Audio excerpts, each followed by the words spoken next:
Public హాజరు కావడం జరిగింది. ప్రతి సంవత్సరం కూడా 100% రిజల్ట్స్తో పిల్లలు బయటికి వెళ్తున్నారు. ఒక 100%తోనే కాదు, సుమారు 80 మంది విద్యార్థులు పరీక్షకు హాజరైతే ఒక 30-35 మంది విద్యార్థులు ఆర్డిటి తరపున కార్పొరేట్ కాలేజీకి సెలెక్ట్ అయ్యి అక్కడ వెళ్ళి వారి సహాయంతో కూడా చదువుకోవడం జరుగుతుంది. ఫస్ట్ బ్యాచ్, సెకండ్ బ్యాచ్ పిల్లలు వాళ్ళ యొక్క చదువులు పూర్తి చేసుకుని చాలామంది ఇంజనీర్లు అయ్యారు, డాక్టర్లు అయ్యారు, సైంటిస్టులు అయ్యారు. వారు ఈ మధ్యలోనే మేము చదువుకున్న ఈ పాఠశాలకు రుణపడి ఉన్నాం, మేము మా ఉపాధ్యాయుల్ని, మా గురువుల్ని మేము ఒకసారి సన్మానం తెలుసుకుని చెప్పి లాస్ట్ ఇయర్ వారు వచ్చి సన్మాన సభ ఏర్పాటు చేసి వారి యొక్క అభిరుచుల్ని మాకు తెలియజేసి, కరెంట్ లేని దాని వల్ల మనకు బోర్డు సౌకర్యం ఉన్నా కానీ ఇంతకుముందు హెడ్ మాస్టర్ గారు చెప్పినట్టుగా ఇక్కడ భక్తులకి విద్యార్థులకి ఇద్దరికీ కావలసినటువంటి కొన్ని సదుపాయాలను కల్పించడానికి ఆర్డిటి ప్రయత్నం చేసింది. మొట్టమొదట ఈ స్కూల్ ఏర్పడినప్పుడు బిల్డింగ్లు లేవు కాబట్టి టెంపరీగా నడుపుకోవడానికి కావాల్సినటువంటి షెడ్లను నిర్మించడం జరిగింది. భక్తులకి తర్వాత విద్యార్థులకి నీటి సమస్య చాలా ఉంది కాబట్టి ఈరోజు ఈ నీటి పథకాన్ని ఒకటి చేపట్టడం జరిగింది. చాలా సంతోషం, ఎందుకంటే ఇక్కడికి చాలా మంది వస్తారు. ఇది ఒక పవిత్రమైనటువంటి స్థలం. రేపు 12, 13, 14, 15 తేదీల్లో కొన్ని లక్షల మంది ప్రజలు, భక్తులు ఇక్కడికి రావటం జరుగుతుంది. కాబట్టి వాళ్ళ యొక్క దాహార్తిని తీర్చడానికి ఇది ఉపయోగపడుతుంది కాబట్టి చాలా సంతోషం. అదేవిధంగా మీకు ముఖ్యంగా విద్యార్థులు ఆలోచన చేయాలా. చాలా స్కూల్స్ ఉన్నాయి జిల్లాలో.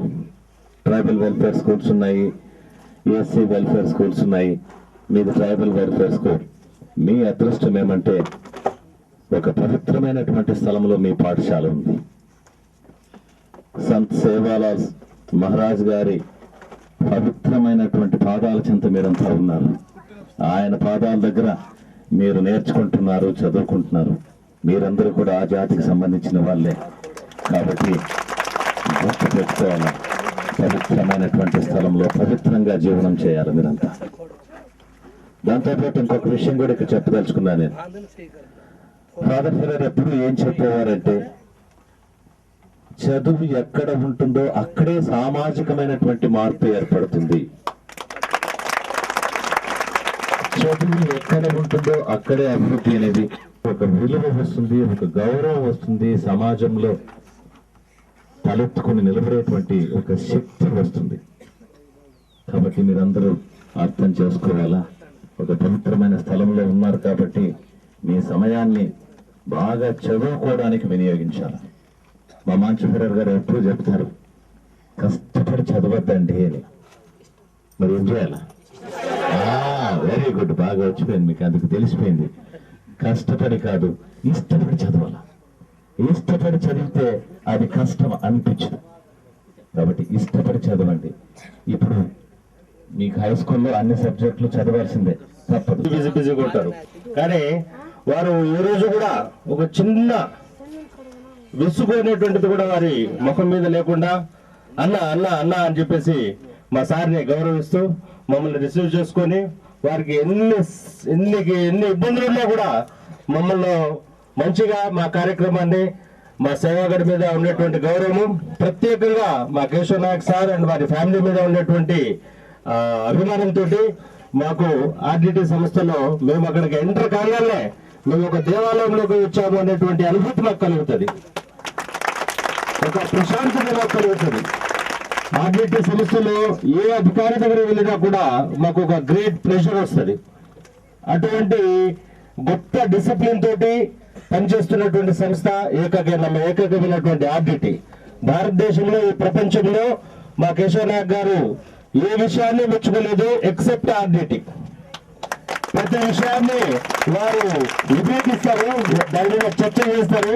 కానీ ఆర్డిటి అంటే మన అనంతపురం జిల్లా కోసము, మన బంజారా జాతి కోసము, తర్వాత ప్రజా సమాజం కోసం ఒక శ్రేయస్సు కోసం పనిచేస్తున్నటువంటి ఈ ఆర్డిటి సంస్థలో క్రింద వాచ్మెన్ దగ్గర నుంచి కూడా ఆ సంస్థ యొక్క అధినేత వరకు నిత్యం వాళ్ళు 24 గంటలు 6 నిమిషాలు తోడై ఉన్న ఫాదరు పేదల్లోన నీడై ఉన్న దేవుడు కులమత భేదం లేకుండా ఒకటే కుటుంబం అన్నారు.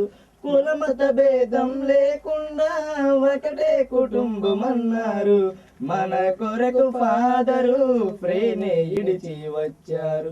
మన కొరకు ఫాదరు ఫ్రేనే ఇడిచి వచ్చారు. మీకంటూ మాకంటూ కష్టాలే లేవులే. మీకంటూ మాకంటూ కష్టాలే లేవులే. మా అండగా మీరుండగా మాకిక లోటేమి, కలలకు చోటేమి. పేదల్లో నా తోడై ఉన్న ఫాదరు పేదల్లో నా నీడై ఉన్న దేవుడు రాత్రైనా పగలైనా కష్టాలే లేవు. మా ఇంటికి మా పంటకి దీపం నీ రూపం, ప్రేమకు ప్రతిరూపం.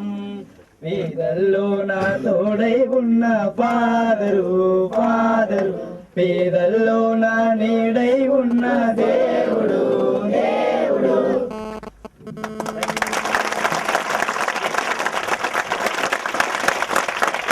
Thank you.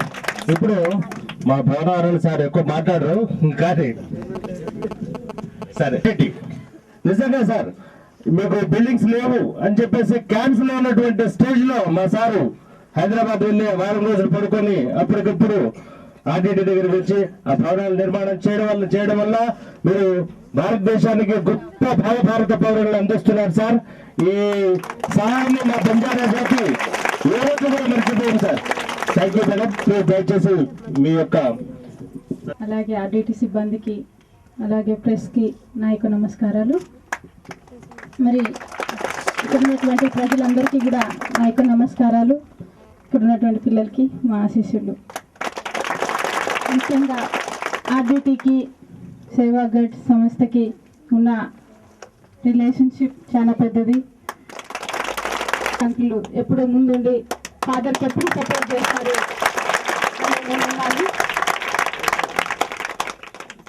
ఎప్పుడు ఆర్డీటీ పేద ప్రజల కోసం పనిచేస్తుంది అనేది అందరికీ తెలుసు. కాకపోతే ఒక మనం మామూలుగా హెల్త్ వైజ్ తీసుకుంటే హాస్పిటల్స్ కావచ్చు, వసతి గృహాలు కావచ్చు, మరి మనం ఇండ్లు కావచ్చు, అలాగే ఏ ప్రోగ్రామ్ తీసుకున్నా మనం ఎకాలజీలో కావచ్చు, ఏ దాంట్లో తీసుకుంటే దాని యొక్క ఇంపార్టెన్స్ ఆర్డీటీలో ఉంది. అలాగే స్కూల్ తీసుకుంటే మనం చదువుకి ఆర్డీటీలో ముఖ్యంగా మనం ప్రాధాన్యత ఇస్తాము. మరి చదువు అనేది ఎందుకు అంత ప్రాముఖ్యత ఇస్తున్నాము ఆర్డీటీలో అంటే, మన ప్రతి ఒక్క పౌరుడు ఒక మంచి ఉద్యోగి అవుతే అనంతపురం బీదరికాన్ని మనం పారదలవచ్చు అనేది ఫాదర్ యొక్క ఆశయం. అలాగే ఆర్డీటీలో ప్రతి ఒక్కరు అనుకునేది కోరుకునేది కూడా అదే. ప్రతి ఒక్క ఇంట్లో ఒక డాక్టర్, ఒక ఇంజనీర్, ఒక సైంటిస్ట్, మిగతా ఎన్నో ఉన్నాయి. అన్నిట్లో అన్ని రంగాలలో అనంతపురం జిల్లా పిల్లలు ఉంటే చాలా బాగుంటుంది. ప్రతి ఒక్క కుటుంబంలో చదువు లేదు అని అనిపించుకునే పిల్లలు ఉండకూడదు అనేది ఫాదర్ యొక్క ఆలోచన. కాబట్టి ప్రతి ఒక్కరూ బాగా చదవాలి, బాగా చదివి ముందుకు పోవాలి అనేది ఫాదర్ కుటుంబం ఆర్డీటీలో ప్రతి ఒక్కరూ కోరుకునేది అదే. చదవాలి, మనం ఏం కావాలని ఉన్నాము అనేది మీ పిల్లల యొక్క ఆలోచన మీకు తట్టాలి. ఏ రంగంలో నేను పోగలను, ఏ రంగంలో అయితే నేను ముందుకు సాగగలను, నాకు ఈ రంగం అయితే నాకు సరిపోతుంది అనే ఆలోచన మీలలో తట్టాలి. మరి పేరెంట్స్ తీసుకున్నప్పుడు పేరెంట్స్ ప్రెషర్ చాలా ఉంటుంది పిల్లల మీద. కాకపోతే మనకి తెలుసు మనం ఏం చేయగలం, మనం ఏ సబ్జెక్ట్లో బాగా రాణించగలం అనేది మనం పేరెంట్స్కి ఎక్స్ప్లెయిన్ చేయాలి. పేరెంట్స్ చదువుకోలేదు చాలా మంది, కాబట్టి వాళ్ళకి తెలిసినంత నాలెడ్జ్లో వాళ్ళు మనకి ఎక్స్ప్లెయిన్ చేస్తారు. కాకపోతే ప్రతి ఒక్కరు ఇంజనీర్లు, డాక్టర్లు అయితే మిగతా సమాజానికి ఎవరిమైతే అవసరం ఉన్నామో ఆ సమాజం కోసం మనం పోరాడాల. మరి అన్నిట్లోగే రంగంలో ఉండకోకుండా మిగతా రంగాలలో కూడా మనం ఉంటే ముందుకు చాలా అవకాశాలు కూడా ఎక్కువగా వస్తాయి. మరి పీఈటీస్ కావచ్చు, టీచర్స్ కావచ్చు, మరి మనం మామూలు పైలట్స్, ఇవన్నీ ఏ రంగాలలోకి మనం పోవడం లేదు ఎక్కువ. అందరూ డాక్టర్లు కావాలా, ఇంజనీర్లు కావాలా. మరి వీళ్ళే ఎక్కువ ఉన్నప్పుడు అవకాశాలు కూడా తక్కువ వస్తాయి మనకి. కాబట్టి అన్ని రంగాలలో మనకి అవకాశాలు ఉంటాయి. అన్ని రంగాలలో మనం పోవడానికి దారులు ఎన్నో ఉంటాయి. ఆ దారులలో మంచి దారులు ఏవి అనేది సెలెక్ట్ చేసుకోవాలా. మరి ఇంకొకటి, ఈ మధ్య కాలంలో మేము RDTలో మాట్లాడేది, మనం చదువు నుంచి చాలా నేర్చుకుంటాం, కానీ చదువుతో పాటు సమాజంలో మనం ఎలా పెరగాలి, మనం మంచి వ్యక్తులుగా ఎలా ఉండాలి, మరి మనకంటూ ఒక గుర్తింపు ఎలా తెచ్చుకోవాలి. మరి ఇప్పుడు జరుగుతున్న ప్రాబ్లమ్స్ అన్నీ మనకు తెలుసు, న్యూస్ పేపర్లో చదవచ్చు, మనం కొంతమంది మాటల నుంచి వినొచ్చు. కాకపోతే మనం ఏ సమాజంలో పెరుగుతున్నాం, ఎన్నో సమస్యలతో ఎదుర్కొంటున్న సమాజంలో ఉన్నాం. ఆ సమాజాన్ని మీరు ప్రతి ఒక్కరూ ఎందుకు మనం దూరం తీసుకుపోకూడదు, దాన్ని ఆ సమాజాన్ని ఎంకరేజ్ చేయొద్దండి. మనం మంచి వ్యక్తులుగా వెతకడానికి ట్రై చేయాలా. మరి నేను అంటే నాకు ఒక పేరు ఉంటుంది, ఆ పేరుని ఎప్పుడు కూడా మనం మంచి వ్యక్తులుగా ఆ పేరుని ముందుకు తీసుకుపోవాలా. మరి ప్రతి ఒక్కరికి ఈ రోజైతే RDTతో వాటర్ ఇచ్చినాం, వాటర్ ట్యాంక్. ఇక్కడ వాటర్ ఎంతమందికి ఉపయోగపడుతుంది. ప్రతి ఒక్కటి ఫాదర్ ఆలోచన చేసినప్పుడు నివసించడానికి ఇల్లు కావాలి, ఆరోగ్యం బాగాలేనప్పుడు హాస్పిటల్ కావాలి, తాగడానికి మంచి నీళ్లు కూడా కావాలి అనేది ఈరోజు RDT తరఫున మీకు అందడం జరిగింది. అలాగే ఇక్కడ వచ్చిన భక్తులందరికీ వాటర్ అవసరం ఉంది కాబట్టి ఇక్కడ వేయడం జరిగింది. అలాగే మీకు కూడా చాలా అవసరం ఉంటుంది కాబట్టి ఇక్కడ వేయడం జరిగింది. ప్రతి ఒక్కరూ దాన్ని సద్వినియోగం చేసుకోవాలా, దుర్వినియోగం చేసుకోకూడదు అనేది. RDTలో నీళ్ళు ఎక్కడ వేస్ట్ చేయొద్దండి అని అంటుంటాం. కాకపోతే ఎందుకంటే మన జిల్లా చాలా కరువు, నీళ్లు లేకుండా డ్రైగా ఉంటుంది ఎప్పుడు. కాబట్టి ఉన్న నీళ్ళని మనం ఎలా వాడుకోవాలా, వాడుకునే విధానం మనకు తెలియాలా. మరి ఎంత వాటర్ మనకు సరిపోతుంది అనే దాని మీద కూడా మనం నేర్చుకోవాలా. మరి ఆ వాటర్ని ఈరోజు బాగా సద్వినియోగం చేసుకుంటూ మీరు ముందుకు పోవాలా, మంచి చదువుకోవాలా. సేవాగఢ్లో చాలా మంది RDT కార్పొరేట్ కాలేజెస్కి వెళ్ళారని విన్నాను. అలాగే మీ అందరు కూడా బాధ్యత ఉంది. ఈరోజు మీరు కూడా మీలో 35% పోయినారు అన్నారు, 35 మెంబర్స్ ఐ థింక్ అన్నారు. కానీ అంతకంటే ఎక్కువ పోవాలా మీరు, ఎందుకంటే మనం ఎంత సమాజంలో ఎప్పుడైనా అనంతపురం జిల్లా అన్ని జిల్లాలతో పాటు ఒక స్థాయికి రావాలని మా ఆశ. కాబట్టి ప్రతి ఒక్కరూ RDTలో చదవాలా. మేము ఎక్కడికి పోయినా మాట్లాడేది ఫస్ట్ చదువే. చదువు జీవితాలను మారుస్తుంది. కాకపోతే ఆ చదువుని మనం ఇంపార్టెన్స్ తీసుకోవాలా. చదివిస్తారు వేరే వాళ్ళు, కానీ మనం వాళ్ళు ఇచ్చే వాల్యూ మనకు తెలియదు. కానీ చదువుకుంటేనే దాని వాల్యూ తెలుస్తుంది. మీ ఫ్యామిలీస్లో కావచ్చు, మీ మదర్ ఫాదర్ కావచ్చు, మీ కుటుంబం కావచ్చు, మీకున్న వాల్యూ అది చాలా పెంచుతుంది. మంచి ఉద్యోగాలు సంపాదించుకున్నప్పుడే మీరు మంచి వ్యక్తులుగా, మంచి ఉద్యోగం దొరికినప్పుడు 10 మందికి సేవ చేయొచ్చు. ఆ సేవ ఫాదర్ ఎప్పుడు అందరికీ నేర్పించినాడు. అలాగే కేశవ నాయక్ అంకుల్ అయితే చాలా సార్లు మేము కలిసినాము. నేను ఫస్ట్ RDTకి వచ్చినాక ఫస్ట్ పోయింది ఇనాగ్రేషన్కి అక్కడికే. మళ్ళీ నాకు అప్పటి నుంచి RDTకి అంకుల్కి ఉన్న రిలేషన్ అర్థమైంది. ప్లస్ నేను చాలా మందితో మాట్లాడినప్పుడు RDTలో ఉద్యోగం చేయనవసరం లేదు, కాకపోతే RDT కుటుంబంలో ఒక వ్యక్తిగా ఎప్పుడు కూడా నిలబడ్డారు. కాబట్టి ఆ కుటుంబంలో అందరూ RDTలో పనిచేస్తేనే RDTలో మనం హెల్ప్ చేస్తాము అనేది లేదు. RDTలో ఒక వ్యక్తి కాకుండా, RDTలో ఒక వర్కర్ కాకుండా ఎంతో మందికి సహాయం చేయగలిగినారు. ఇలాంటి వ్యక్తులు ఎంతో మంది ఉంటారు వెనకల. కానీ మనకు తెలిసిన వాళ్ళు కొంతమంది ఉంటారు, తెలియని వాళ్ళు చాలా మంది ఉంటారు. ప్రతి ఒక్కరికి నా యొక్క ధన్యవాదాలు తెలియజేసుకుంటున్నాను. అలాగే ఈ రోజు ఇక్కడికి వచ్చినందుకు నాకు చాలా సంతోషంగా ఉంది. మీ అందరినీ కలిసినందుకు కూడా నాకు చాలా సంతోషంగా ఉంది. అందరికీ నా యొక్క కృతజ్ఞతలు తెలియజేస్తున్నాను. Thank you madam. అద్భుతమైనటువంటి వ్యక్తి యొక్క పరిశ్రమ చాలా ఉన్నది. వారిని please come to the box. ముందుకు రండి.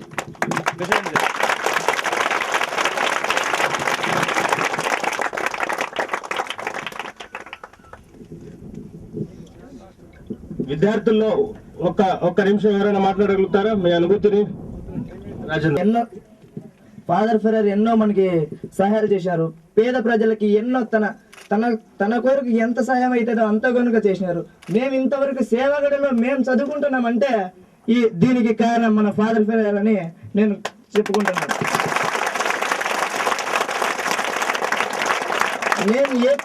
ఎక్కడైనా ఏ ప్రోగ్రామ్ అయినా పాట పాడాలని అనుకుంటే ఈ పాట పాడడానికి కారణం మన ఫాదర్ ఫెర్రర్ గారే. నాకు అంతటి సామర్థ్యం గల ఇచ్చిన ఫాదర్ ఫెర్రర్ గారికి నా హృదయపూర్వక కృతజ్ఞతలు తెలుపుతున్నాను. అలాగే మేడం గారు చెప్పినట్లు చదువుకున్నా ఉండాల. చదువులో ఉంటే టీటీసీ కానీ బైపీసీ కానీ ఏ ఉద్యోగమైనా చేయొచ్చు. మనం చదువుకుంటున్నామంటే దానికి ఒక క్రమశిక్షణ ఉండాలి ఫస్ట్ పాయింట్. మరియు చదువుతో పాటు క్రమశిక్షణ ఉండాలి. మరియు గేమ్స్ అండ్ స్పోర్ట్స్ కింద ఉండాలి. మాన్సూర్ సార్కి క్రికెట్ అంటే చాలా ఇష్టం. అందుకే మాన్సూర్ సార్ క్రికెట్ అంటే ఎక్కువ ప్రేమని మన పిల్లలందరూ స్టేడియం నుంచి అంతకి కారణమైన మాన్సూర్ సార్కి ఇక్కడ విచ్చేకపోయిన కృతజ్ఞతలు తెలుపుతానని కోరుతున్నాను. సేవాగర్ పిల్లలకి క్రికెట్ అంటే చాలా ఇష్టం. అందుకే మాకు స్పోర్ట్స్ వస్తువులు ఏమి లేకపోవడంతో మేడంకి అందజేయవలసిందిగా కోరుచున్నాం.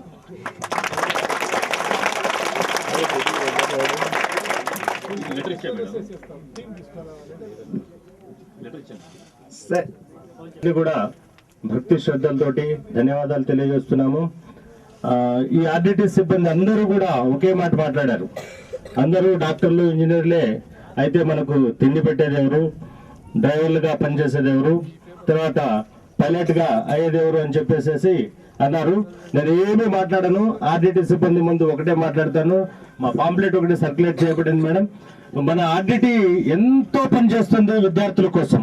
మీరు అన్నట్టుగా డాక్టర్లు, ఇంజనీర్లు అందరూ సూదులు పొడిసేవాళ్ళు, మన మెకానికల్ చేసేవాళ్ళు, ఇంజనీర్లు అయితే తిండి పెట్టేటువంటి రైతులు ఎక్కడి నుంచి వస్తారు. తర్వాత డాక్టర్లు, ఇంజనీర్లు ఎందుకు కావాలి? భావి భారతదేశానికి మంచి లీడర్స్ కావాలి, మంచి రాజనీతి వేత్తలు కావాలి, మంచి ఐఏఎస్ ఐపీఎస్ కావాలి. మేడం, మీరు చేస్తున్నటువంటి చాలా గొప్ప పనులు చేస్తున్నారు. ఈ civil services and state services మీద కూడా మీరు కొంచెం దృష్టి సారించి ఒక ఇంటిగ్రేటెడ్ కోర్స్ ని ఒక మన ఆర్డిటి మెయిన్ క్యాంపస్ లో ఒక ఇది చేసినట్లయితే మీరు ప్రపంచవ్యాప్తంగా సివిల్ సర్వీస్ ని మీరు ప్రొడ్యూస్ చేసిన వాళ్ళు అవుతారు. వాళ్ళందరూ మీకు సోల్జర్స్ గా పనిచేస్తారు.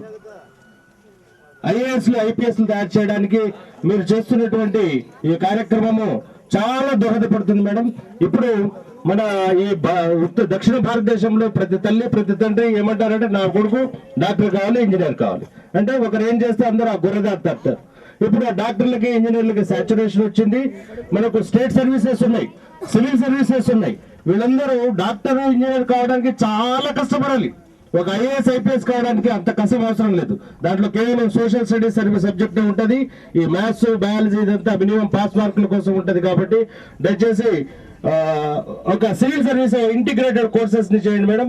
నా విద్యార్థులు పిల్లల్ని మోటివేట్ చేస్తున్నాం అనమాట. వాళ్ళకి 6th to 10th is the basic time. ఆ టైంలో మనం కొంచెం మోల్డింగ్ ఇచ్చి ట్రాకప్ చేస్తే కదా వాళ్ళ భవిష్యత్తులో మనమందరం అలా మనకు ఎవరు శిక్షణ ఇవ్వలేదు కాబట్టి మన మీద అంది వచ్చిన ఉద్యోగాలతోటి మనం వచ్చాము. సరే, ఓకే సార్, థ్యాంక్ యూ. ప్రతి ఒక్క సిబ్బందికి మేము పేరు పేరున ధన్యవాదాలు తెలియజేస్తున్నాము. ఇప్పుడు చివరిగా మా అధ్యక్షుల వారే తొలి పలుకులు, తుది పలుకులతో సహా వారే ముగిస్తారు.